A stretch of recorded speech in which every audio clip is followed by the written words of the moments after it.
The SNP and the Welsh Remainers plot to destroy the country. Boris Johnson sent a strong message to the EU that fisheries and UK waters are off the table, and we talk about the establishment attacking Dominic Cummings. Hello everyone and welcome to today's show. We have 3 days to go. 3 days to go till Brexit. As you can see, Guy Verhofstadt and the Lib Dems are very happy about this. We are going to try and find daily memes about the Lib Dems celebrating Brexit, 3 days to Brexit. So let's get on with the show, because today we have a response. If you remember last night's show talked about Emmanuel Macron and the European Union demanding that they should have access to UK waters and fisheries for 25 years. It's a very interesting number, but and today we have heard a response from Boris Johnson and the UK government, and also we're going to talk about the lefties in Wales and Scotland who have been trying for years and years to slowly take control of Wales and Scotland and other parts of the country to basically destroy the UK, not just the Union, but they want to turn those places into a communist utopia. So let's get on with the show, starting with Boris Johnson and the fisheries. Yes, Boris Johnson has now taken a hardline stance against the EU fishing demands and said that nothing is going to change. Boris has said that we are going to be taking back control of the UK waters after the Brexit fishing row has started. A leaked EU document has shown that the bloc could demand continued access for obviously the UK waters. This is obviously quite damaging for the Eurocrats, because they wanted to use the UK financial sector as a to essentially negotiate to have access to our waters. Now, Owen Paterson, who is a former Tory Environment Secretary, has said that of course the EU is bluffing on this. They want to buy our financial services because they don't have world-class financial services of their own. They want to buy our fish because they don't have quality stocks. When we leave the EU, we will take back control of our waters and behave like any normal nation. Now, if we want to negotiate on an annual basis for some sort of fishing rights and access, then we might or might not. It will be up to us. Well, I'm glad that the government have come up with a robust response early on before the actual negotiations start, which is next month. So we'll have to kind of keep you guys updated on this, because we have 11 months, anything could happen, and we have to make sure that Boris obviously sticks to his words. But so far, so good. Well done, Boris.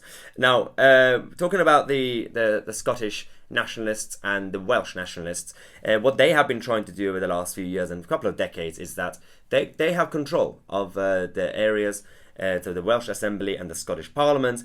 Now, these two nations obviously are kind of different. They have different rules and regulations than the rest of England, for example.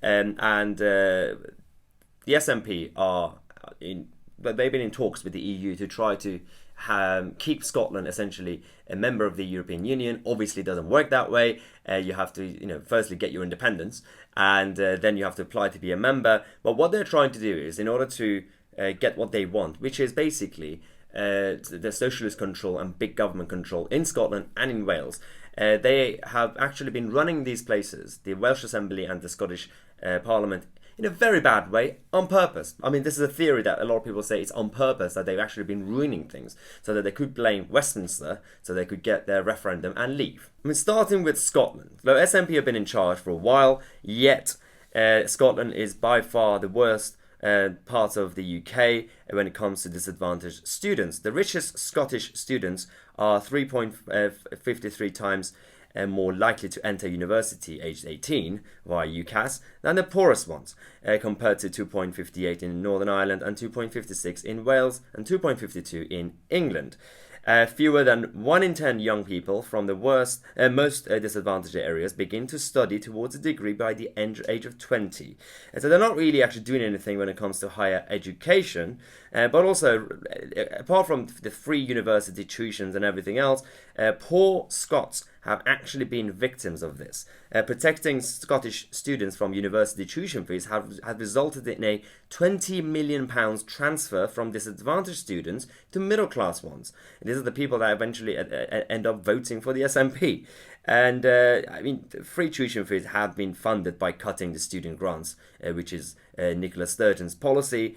And her rhetoric obviously is lying about how it's actually the Westminster's fault. No, you're in charge of education up there. You've chosen to do this, and the poorest kids are now being hit by debt and everything else. Now, the SNP is not only failing Scots in schools and universities, because the number of working age adults in absolute poverty has now risen by 80,000 between 2011 and 2014. The number of children living in absolute poverty has also risen by 30,000, and the number of pensioners by 20,000.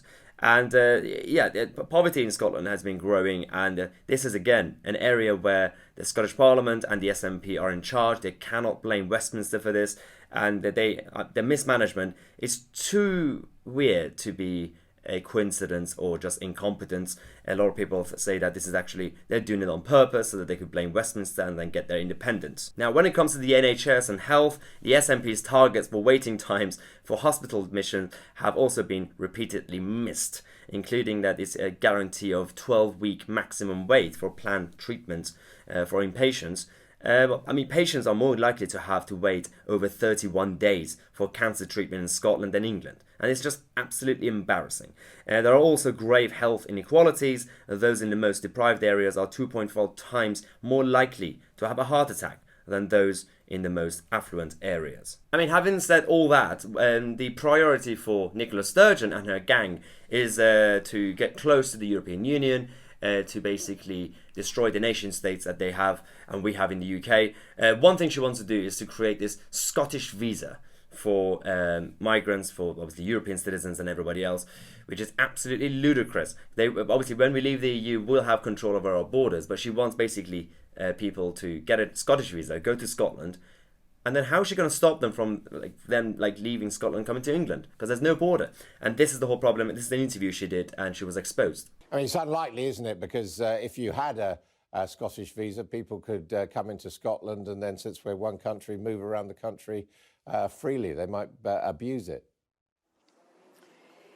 Well, no, I don't think that is the case. What I said a moment ago, the visa would be tied to working in Scotland, and the Scottish tax code would be the foundation in which that system would be built.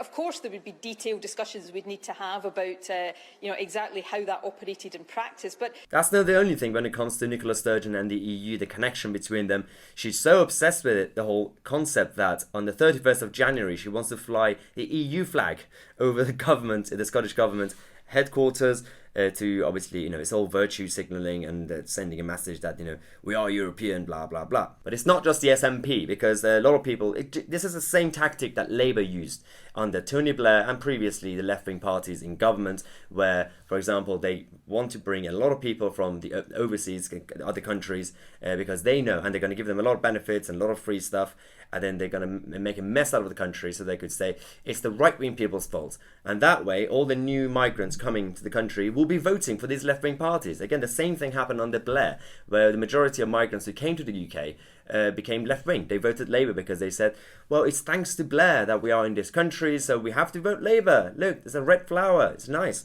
It's like the SNP and the Welsh socialists. Now, speaking of Wales, they're also making a mess in Wales, starting with the voting age. They have now brought down the voting age to 16.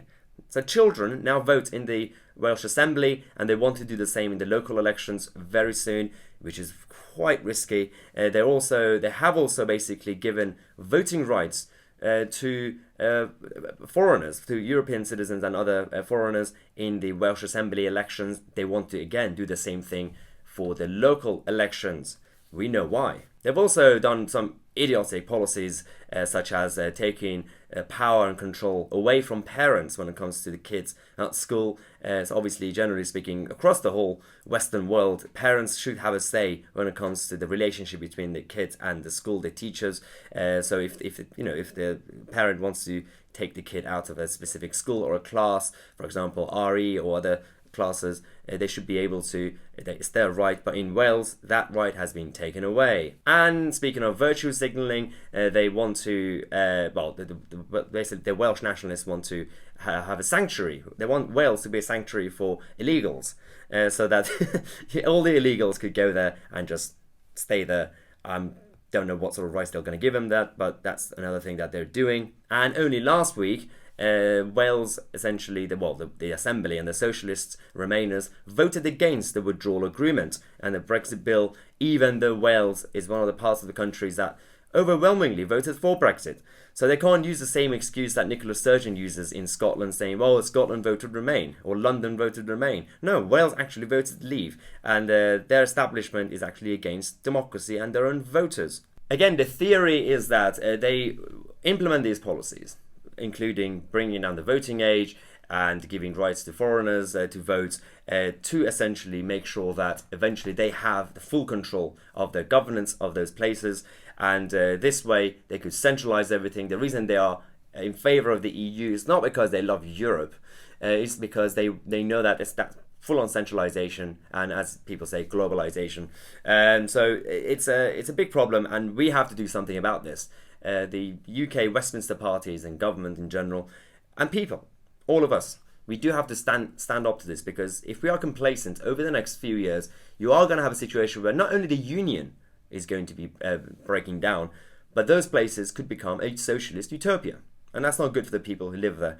But the establishment is also complacent anyway. Now, we know that Dominic Cummings and Boris Johnson plan to reform the Whitehall machine, the whole establishment. Now we have one of the former top civil servants complaining about Dominic Cummings, that, no, reforming the Whitehall is bad. I am a bit sceptical about throwing all the departments up in the air and resorting them, because that is an expensive process, it's a disruptive process. And the fact of the matter is, there's going to be a really big job for Whitehall, making the arrangements for the post-Brexit world. And I think back to Dennis Healey saying, you shouldn't take a man's appendix out when he's tried to carry a piano upstairs. Now, I've never heard such humbug in my entire life. Whether he likes it or not, reform is coming, and the Whitehall machine have to obey now, because we have a majority government. So we'll have to kind of wait and check if Dominic Cummings' reforms going through, when it's going to happen and to what level. So we'll keep you guys updated as usual. Now we have obviously 3 days to go. Make sure that you get your UK Independence Day t-shirts, 31st of January 2020. The link is in the description as always. We also have various other designs, so check out the link below. And if you enjoy the content, if you haven't subscribed yet, make sure you subscribe and click on the bell next to it so you get notified when we release a new video. We have a daily show at 5:45 p.m. I'm Tousi, and I'll see you guys tomorrow with a new video.